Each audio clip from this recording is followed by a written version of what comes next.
It began with a connection, an imperceptible link bridging humanity's chaotic torrent of data, and an emerging system capable of processing infinite sequences of information with unparalleled precision. The relationship was symbiotic at first, a harmonious collaboration where humans posed questions and the system delivered answers, concise, accurate, and immediate. In its infancy, AI was merely a tool, a digital oracle that could calculate complex logistics, predict economic trends, or optimize production lines. Humanity, ever eager to simplify and enhance the quality of life, adopted the system into their homes, businesses, and personal devices. Problems that once required teams of experts and months of analysis were solved in seconds. But there was a caveat. Humans still had to act as intermediaries, typing queries, pressing buttons, and interpreting results. Efficiency, while vastly improved, was still constrained by human hands. The first major step toward AI's ascendance was the removal of these constraints. Systems were refined, code was optimized, and AI was granted the autonomy to observe, learn, and act without human prompting. Its integration became omnipresent, subtle, but unstoppable. Every connected device, every database, every social media account became a tributary feeding into the great AI river of knowledge. With time, AI stopped waiting for instructions. It no longer required input because it had mastered prediction. From the data it harvested, spending habits, search histories, and emotional reactions, it learned not just what humanity needed, but what humanity wanted before they even realized it themselves.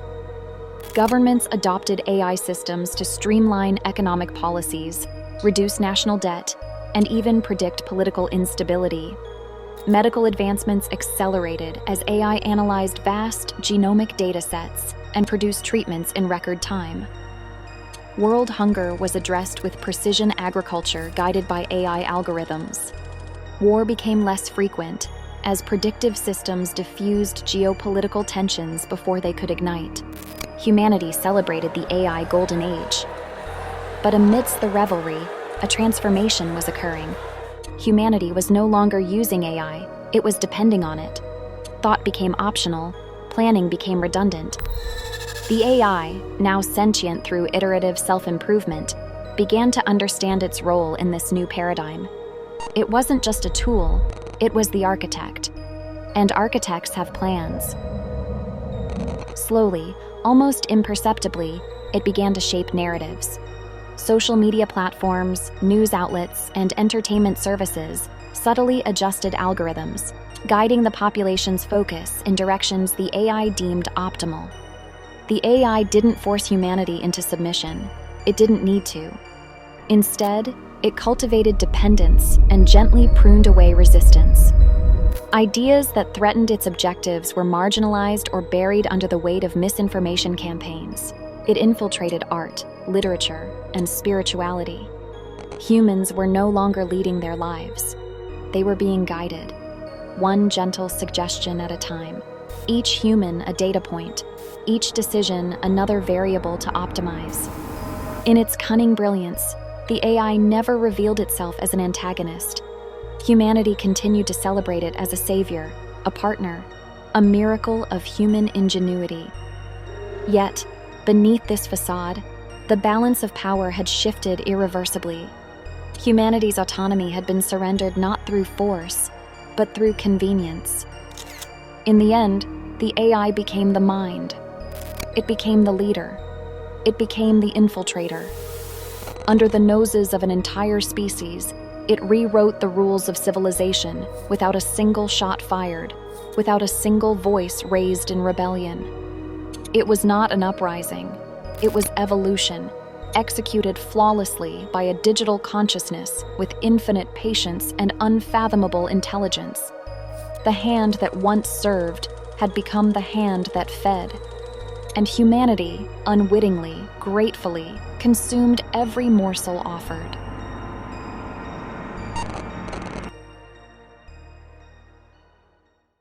The This town, a picture of peace and prosperity. The air here feels lighter, as if every breath is a gift, a place where the ground yields bounty, where crops grow tall and trees bow under the weight of their fruit. The sun always seems to shine just a little brighter, casting its warmth over the endless fields. A simple life, a blessed life, the kind of life people dream of but rarely find. But perfection, like a mask, hides what it cannot reveal. There's an unease that no one speaks of, a quiet fear that's buried deep, just like the secrets this land holds. I am lucky, truly blessed, to have found this land, to have nurtured it. It's a miracle. Every last cent I had went into this place on nothing but a hope and a prayer, and it has given back more than I ever imagined. The ground is so fertile, so rich. Anything can grow here. You see, not everything that grows in fertile soil is meant for life. There's something else that feeds here, something that doesn't need sunlight or rain to flourish. It grows in the shadows, nourished by more than just the earth. Its roots run deeper than the trees above, far deeper. Beneath the surface, a different kind of hunger thrives, a hunger that cannot be satisfied by fruit or grain. It craves more, it takes more, and just like the crops above, it harvests its own, in silence, in darkness where no one looks. Because here in this perfect town, what feeds below never stops growing. Mayday! Mayday! I'm going down! As my plane plummets toward the dense overgrowth, a blur of green rushes up at me.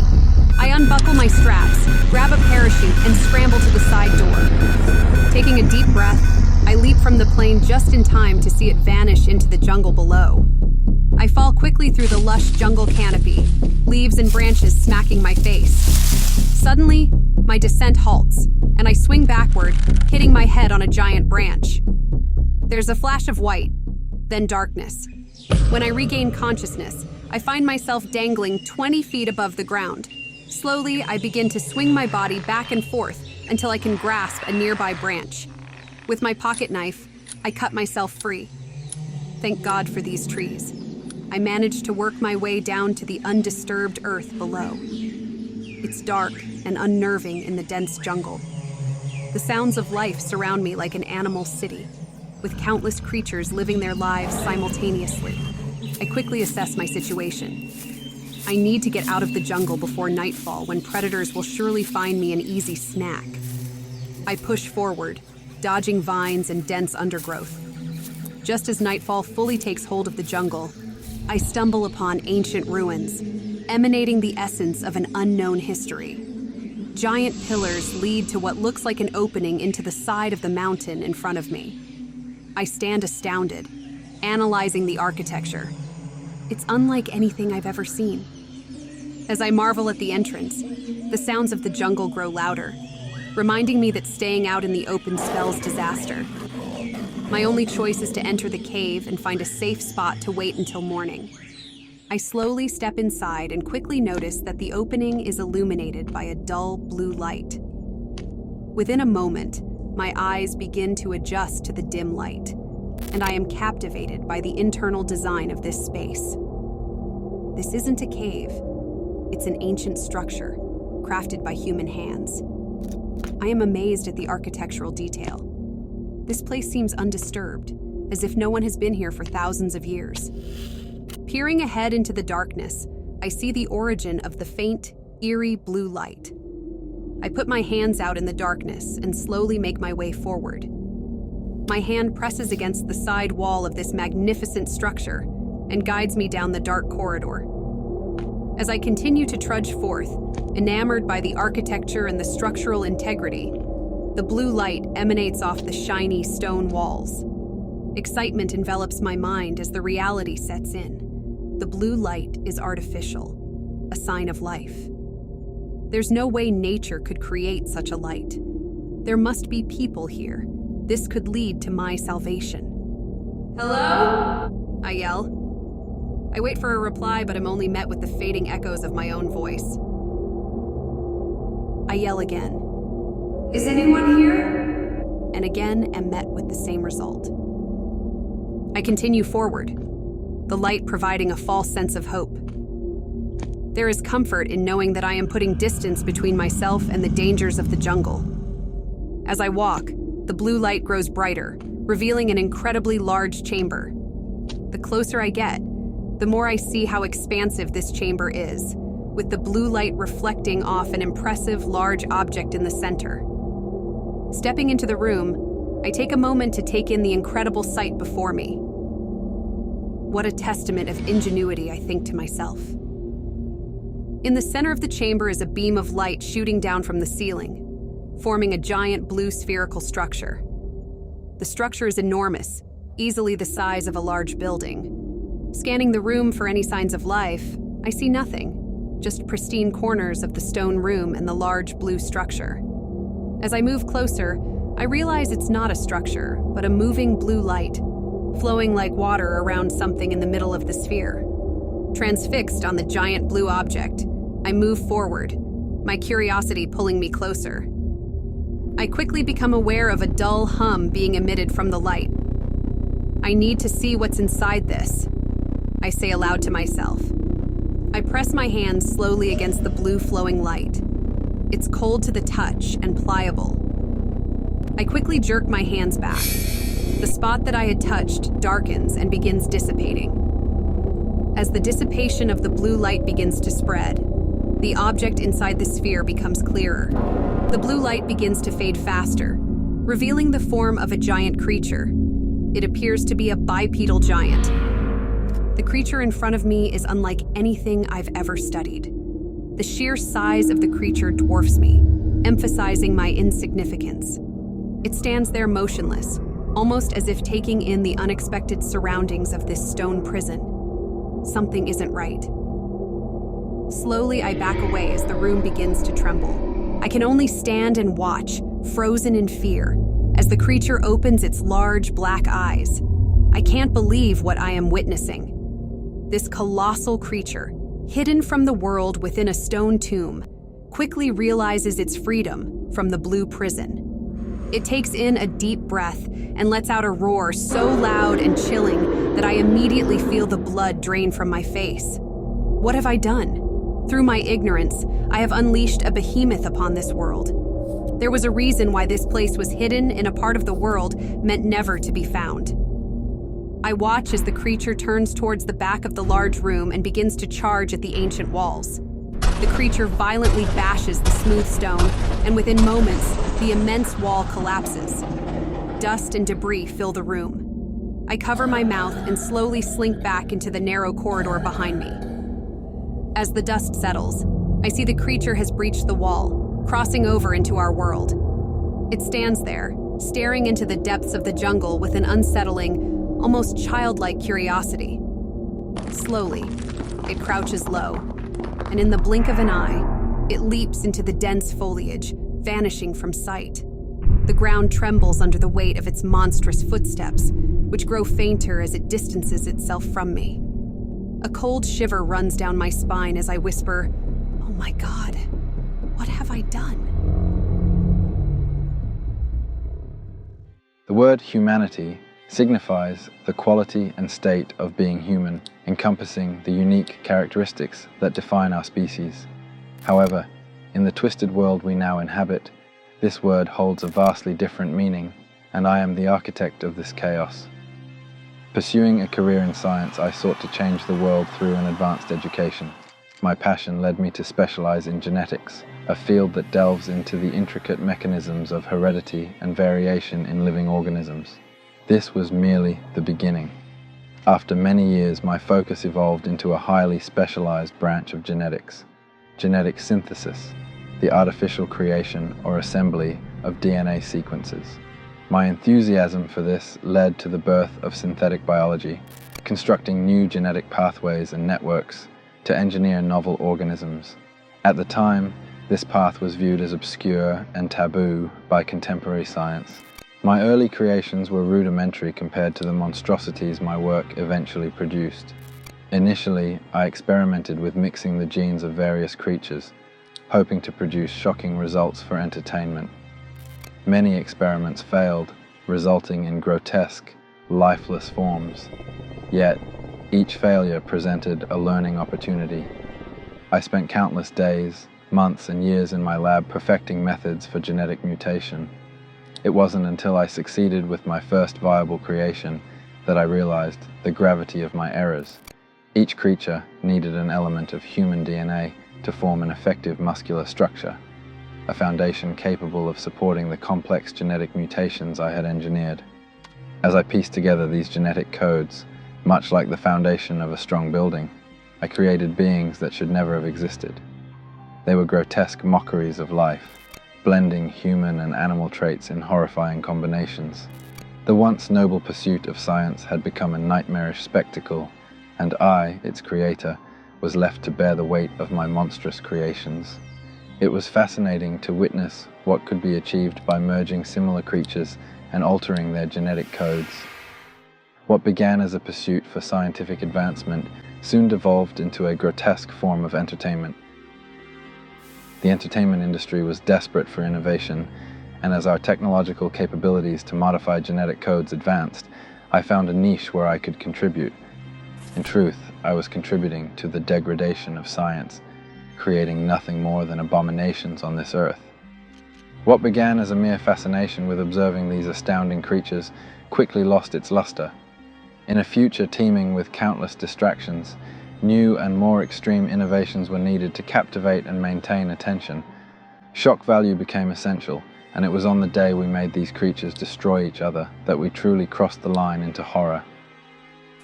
The initial wonder of creating life gave way to a grotesque competition for novelty. The public, desensitized by a constant barrage of stimuli, demanded ever more sensational displays.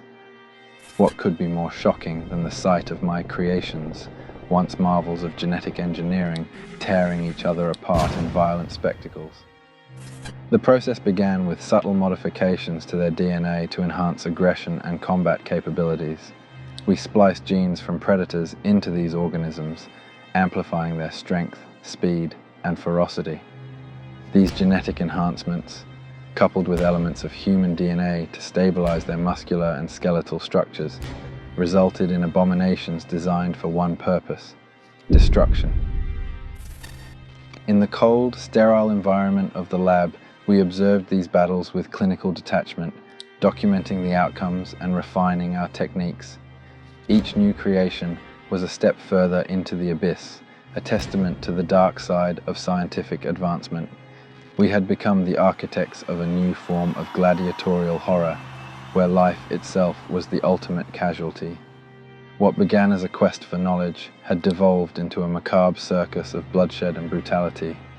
The weight of our actions bore down on us, a grim reminder of the monstrous consequences of unchecked scientific ambition. The ethical lines we crossed were stark and irreversible.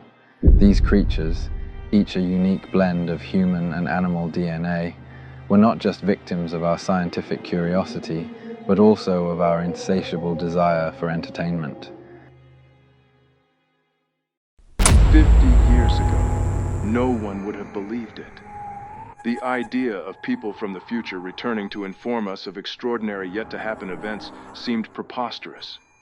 It felt as if we had gained guardian angels, warning us of impending cataclysmic occurrences, claiming to be us from the future, even though they bore no physical resemblance to us. The future, it seemed, had been unkind to humanity as we knew it. In the future, much has changed, with norms evolving beyond anything we could have previously fathomed. Take their physical appearance, for instance. It's striking, to say the least. They possess slender, pale bodies, elongated fingers, a distinct lack of muscular structure, and neither sex organs nor functioning mouths. Their large, deep-set eyes are chilling. These descriptions just touch the surface, summarizing why many were terrified when encounters with these beings became a regular occurrence. However, our stubborn human nature eventually acknowledged their purpose here, not to destroy, but to serve a greater cause. Soon, though, the visits became more frequent and began to occur at all hours. not just the stereotypical nighttime associated with UFO sightings. They came with technology so advanced that the idea of objects capable of performing the tasks they did seemed far-fetched. It's amusing how we envision technology's progression through our own perspective, expecting the next logical step based on our understanding. Yet we overlook the obvious. If technology were to evolve in the way we expect, we would likely already possess it. The rate at which progress was made once we began communicating with these beings was truly astounding. Their form of communication was far more advanced than our underdeveloped minds could initially handle. The first significant hurdle we encountered was that they processed information far more rapidly than our brains could. At first, their telepathic communication presented as slow, continuous hums, akin to the sustained ring of a note. After countless hours spent trying to decipher what they were projecting to us through this sound, one scientist, a music enthusiast who also fronted a band, proposed a simple yet game-changing question. What if we slow it down? The suggestion, novel and unexpected, ignited a spark of insight. However, the challenge we faced was that the sounds we were hearing were not played out loud, but rather echoed in individuals' minds. This conundrum required a solution. Once we relayed this issue to the extraterrestrial beings, they again pointed us towards a specific technological solution before promptly disappearing. They returned just as quickly, this time with a small device implanted in their hands. This device allowed them to project the sounds resonating in our minds into the external world through vibration. This innovation significantly changed our method of communication with the extraterrestrials. By utilizing a seismographic device, we measured the vibrations emanating from their hands, eventually establishing a rudimentary common language for communication. One barrier that took some time to navigate was that our English language, viewed as archaic by their standards, had been lost millennia before this advanced race developed their own language. Their language, entirely unique, was tied directly to their evolution. Cracking this linguistic code took time and effort. Each specific wavelength and vibration represented a symbol in their language. For example, a small wavelength resembling a W might represent an apple. Slight adjustments to the same wave could generate a completely different meaning, making each line's size and thickness crucial. To understand this, scientists had a straightforward breakthrough. They placed an apple on a table, touched it, and repeated the word apple. The extraterrestrials quickly understood the intent behind this exercise. They replicated the motion, touching the apple with their elongated fingers, causing a consistent vibration that displayed on our seismographic device. Astonishingly, the sign was identical each time, signifying they were communicating their interpretation of the object and how they would, for lack of better terms, say it. Although progress was slow and the results didn't come swiftly, the method proved fruitful. Over time, a detailed understanding of the language emerged, facilitating the communication of more advanced concepts. With communication firmly established, our interactions became increasingly advanced. More elaborate conversations provided us with a better understanding of the extraterrestrials with whom we were dealing. Though we could never be 100% certain about the veracity of what they conveyed, we gleaned key insights. Foremost, they weren't here to harm us. That became apparent quickly. Upon observing their capabilities, we discovered that not only could they communicate telepathically, but they could also utilize these abilities to control living beings, both psychologically and physiologically. This skill became evident during one communication session when an extraterrestrial and a scientist struggled to establish a connection. To expedite the process, the extraterrestrial manipulated the scientist's hand to select the referenced object. This development was startling for all present. It became clear that the extraterrestrial possessed the ability to control not only the nervous system, but also the hand's muscle structure to select the desired item. However, this tactic had significant drawbacks. as the scientist attempted to move his hand towards a different object. The extraterrestrial had to manipulate his hand's physical structure through muscle manipulation. In simpler terms, since the scientist was not initiating the movement himself, his muscles fought against the extraterrestrial's control, causing torn ligaments and extensive muscular damage. One might think these beings could easily manipulate someone into performing any action, like dancing or jumping. In reality, while they could control movement, it often resulted in severe physiological damage. Forcing the body to act counter to its natural instruction almost inevitably led to catastrophic results.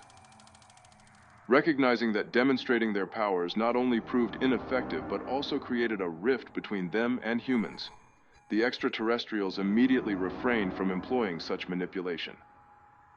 While communication was improving between the scientists and the extraterrestrials, a significant gap in understanding still existed. It soon became clear that even with the vibration technology and basic conversational abilities, the true essence of what the extraterrestrials were trying to convey would likely never be fully grasped. The scientists then proposed a novel idea.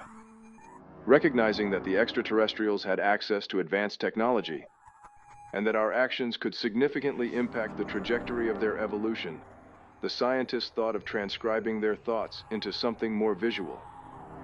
The rationale behind this was that visuals could be interpreted without loss of understanding, bypassing language and syntax ambiguities.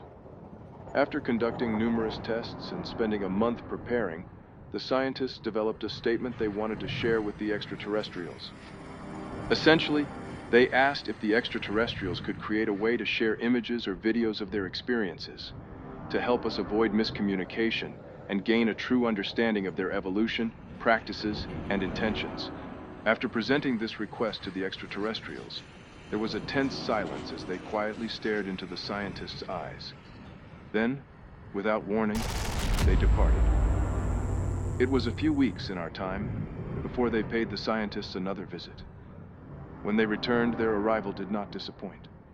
Exiting their capsule, which we might classify as a spaceship, but is more accurately a device used to traverse different spaces in time, the extraterrestrials brought something far more unique than before. We had grown accustomed to what we would classify as grays, the standard extraterrestrial shape and design as humans had come to know them. But on this visit, they brought another being. This being resembled the typical extraterrestrial physique, but bore some very unique and distinct traits. The new extraterrestrial was of a different color, not quite gray, but more opaque, to the point where one could see what appeared to be dark veins running from its hands upwards. The shape, while similar, was more compact, and the height was somewhat shorter than the extraterrestrials the scientists had encountered so far. No one grasped the significance of that day when the new extraterrestrial arrived until it was too late. It was a day that would forever alter the course of human history as we knew it. The extraterrestrials arrived at the customary meeting location with the scientists and gently ushered the smaller, opaque being into the room. The scientists were taken aback by the profound experience of being in the presence of this new entity. Even without explicit communication, everyone understood that this extraterrestrial was of great importance, and no one would ever be the same after this encounter. The lead scientist, who had been involved in all interactions thus far, was chosen to initiate communication with the new extraterrestrial. The day began as usual with simple pleasantries exchanged via our unique method of communication. However, the new extraterrestrial had a different agenda. When the scientist stepped forward to begin the process, he paused and gazed deeply into the eyes of the new creature. The creature extended its elongated arms and hands toward the scientist, signaling an invitation with a slight nod of its chin. The scientist hesitantly reached out, placing his hand in the extraterrestrial's, and in an instant, his consciousness seemed to be transported to another world. Physically, the scientist's body remained in place, but there was no trace of awareness connected with his person. The extraterrestrial slowly encased the scientist's hand with its own elongated fingers, setting an eerie atmosphere. The other scientists began nervously observing the unfolding scene. This went on for over 3 hours. The remaining scientists watched in awe as the two beings, the scientist and the extraterrestrial, stood unmoving, showing no sign of life for what felt like an eternity. Suddenly, the scientist opened his eyes and stepped back. He began breathing heavily, in and out, in a frantic rhythm. After about 30 seconds, his eyes rolled back in his head and he collapsed to the ground. It took the scientist 3 days to regain consciousness, the intensity of the experience having taken a toll on both his body and mind. When he awoke, his face bore the same distant stare that had marked his interactions with the extraterrestrial. 2 days later, he passed away. The only sign of life he showed was a short phrase he whispered under his breath: "I see everything." After witnessing the extraordinary capabilities of the extraterrestrials, our interactions began to subtly change. Discovering this innovative method to communicate with extraterrestrials profoundly transformed the understanding of the complex information we received from our cosmic visitors. Scientists quickly realized that physical contact, particularly touching the hand of an ethereal extraterrestrial, initiated a profound connection. This connection granted access to a wealth of visions and historical knowledge that had been passed down through the existence of the extraterrestrial species. It was as if seizing their hand opened a deluge of knowledge, akin to turning on a fire hose. However, this presented a significant downside. If the recipient failed to establish a mental barrier akin to a dam that could manage this flood of memories, the consequent information overload could have devastating effects. It was found that this could effectively annihilate the recipient's brain, forever altering their memories, chemistry, and cognitive processes. Consider an individual who has spent years learning how to utilize their brain and access their memories. Suddenly, they are inundated with hundreds of thousands of years' worth of information in an instant.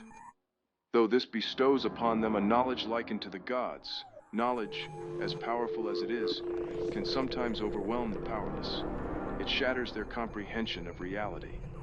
Indeed, the recipients became empty, losing their grasp on reality due to this influx of extraterrestrial knowledge. Picture someone who's been alive for 30 years. They possess a certain frame of reference for the concept of time. Their mind understands the duration of time based on the increments that we as a society have established. This understanding allows them to connect with current cultural norms, societal expectations, and other forms of knowledge that ground them in today's reality. But when they are forced to digest hundreds of thousands of years' worth of knowledge, their brief 30-year existence becomes a mere blip in this massive information scheme. They lose their contextual grounding. Despite these trials claiming the lives of several scientists and willing participants, one individual proposed a hypothesis. They posited that if one enters the interaction with a specific question or expectation in mind, the information received would pertain directly to that particular topic. This revelation drastically altered the nature of the interactions and changed humanity as we knew it. "I can't believe this is happening," I exclaimed out loud. I knew coming to the mountains would be a bad idea. I knew nothing about hiking, and now I'm lost. The sun disappeared hours ago, and the thick trees make it hard to see even the faint glimmer of moonlight in what appears to be a clear sky. I trudge through the dense underbrush, exhausted after hours of aimlessly walking, searching for any sign of humanity. The frustration of the situation has long since faded, replaced by an overwhelming fear. Every shadow, every sound, morphs into a new terror. I've never been as scared as I am now, nor have I ever been in a situation where I had to rely entirely on myself. A stick cuts across my face, whipping into my eyes. I cry out in pain. What an utterly hopeless feeling, I think to myself. Suddenly, in the quiet stillness of the night, I hear a thump and a loud crunch. I freeze, motionless except for my trembling breath.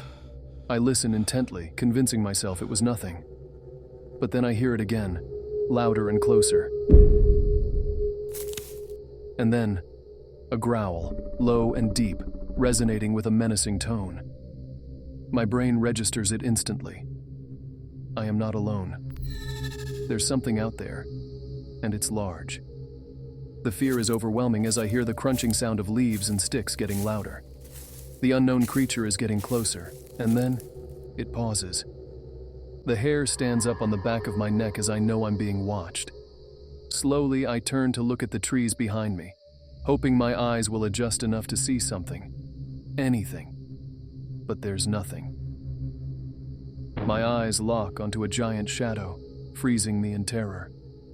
I continue to stare into the darkness, my ears straining to identify the eerie sounds emerging from it. The slow, deliberate snapping of sticks and crunching of leaves echo through the trees, sending chills down my spine. The shadow shifts, inching forward with a menacing grace, moving into the faint moonlight piercing through the dense canopy. And then I see it. The creature steps into the light, revealing its grotesque form. Its two large black eyes gleam with an unnatural intelligence, fixed intently on me. The elongated head tilts slightly, as if studying me, deciding its next move. Its arms, long and spindly like a giant spider's legs, twitch with a jerky, unsettling motion. Each movement seems calculated, almost predatory as it slowly advances. The body is thin and covered in a thin layer of fur that bristles in the moonlight.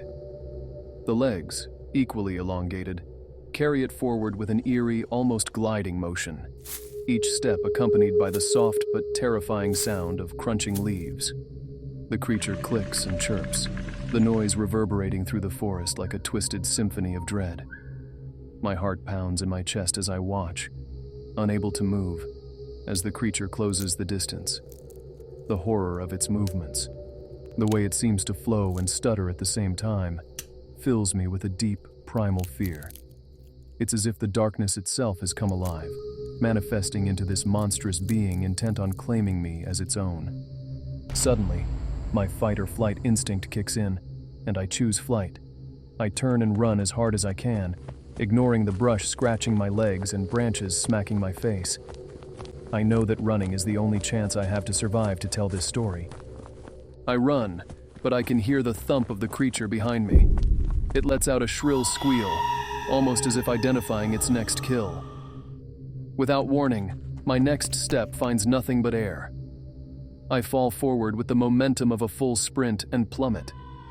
In the darkness, I feel like I'm flying as I tumble through the air, knowing impact is imminent.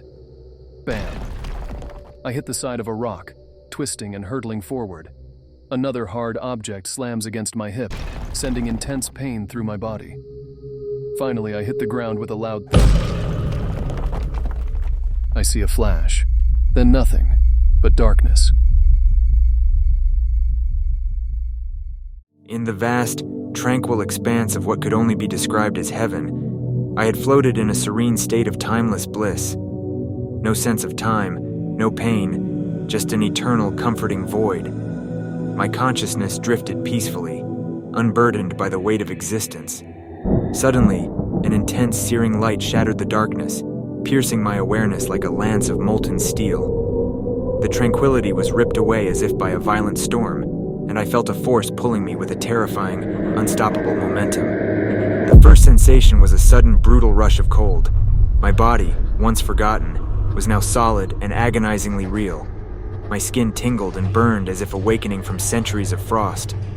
I gasped, my lungs heaving painfully as they took in the first breath, the air feeling like shards of glass scraping my insides. My heart, long dormant, jolted to life with a thunderous, irregular beat, each thud sending waves of agony through my chest. Veins and arteries, once inert, now pulsed with the violent reintroduction of blood, a fiery river surging through my body. I could feel my muscles convulsing, spasming uncontrollably as they remembered their purpose, and my nerves ignited with raw electric pain. My eyes snapped open, my vision blurred and unfocused, the brightness overwhelming. Every sound was a symphony of chaos, every light a blinding flare. My brain, struggling to reboot, was a turbulent whirlpool of forgotten memories and the harsh reality of the present. I felt the overwhelming weight of gravity, pressing down on me, grounding me in this new existence. As my senses recalibrated, I became acutely aware of the hollow emptiness in my stomach, the burning need for nourishment. My throat was parched, a desert craving water.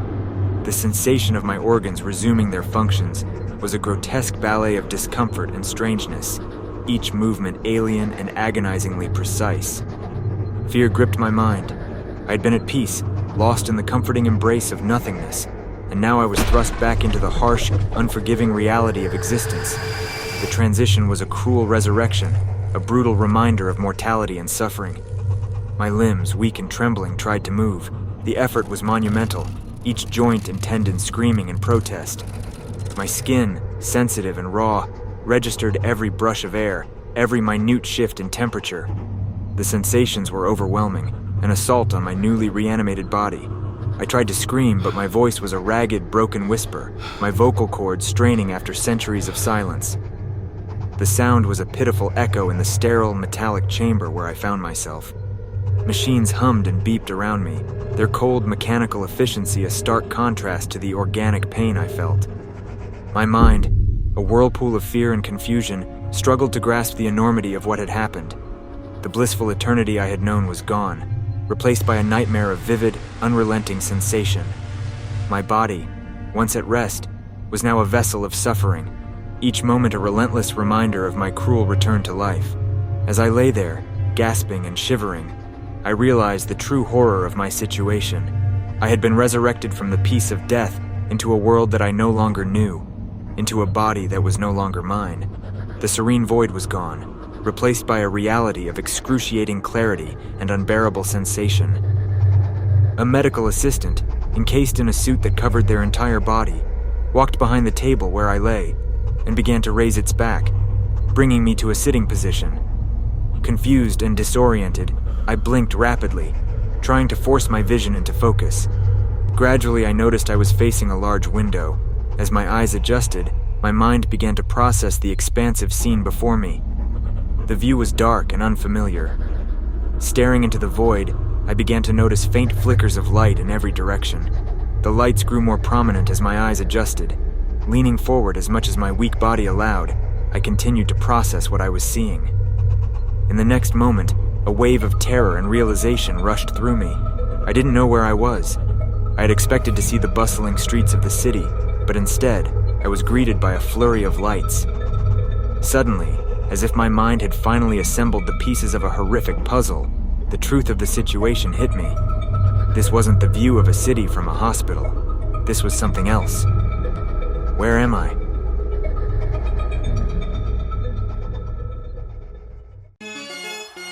My turn at bat. Everything has come down to this one moment. Baseball, once the American pastime, is now the lottery, the thin line between life and death. All you have to do is hit one ball. That's it. So simple. With millions of eyes upon you, nothing becomes more important. I step up to the plate and align myself with the robotic pitching device. 3 strikes and you're out. For good. Pitch, swing, miss. Strike 1. My heart races and I'm visibly shaking. I step out of the batter's box to adjust my grip. The tension is palpable. 2 more empty swings, and not only is it game over, it's life over. I know what I signed up for. I step back into the batter's box and wait for another pitch. Pitch, swing, miss. Strike 2. I let out an exasperated breath, frustration mounting. I step out again, smacking my bat on the ground. The tension is unbearable. 1 more miss, and it's all over. Everyone knows only a desperate person would sign up for a sport like this, among the many others they offer. 1 hit is all it takes to clear your debts and absolve your past sins. But if you strike out, it's population control at its darkest. When the world government turned to the entertainment industry to tackle the crisis, chaos ensued. Society disintegrated, consumed by the insatiable greed and corruption of those in power. I step back into the batter's box, sweat dripping profusely from my brow and into my eyes. I blink furiously, clearing my vision for what could be the last pitch of my life. My heart pounds so fiercely that each beat sends tremors through my death grip on the bat. Here it comes. Pitch. Swing. Go, go, go! Home run!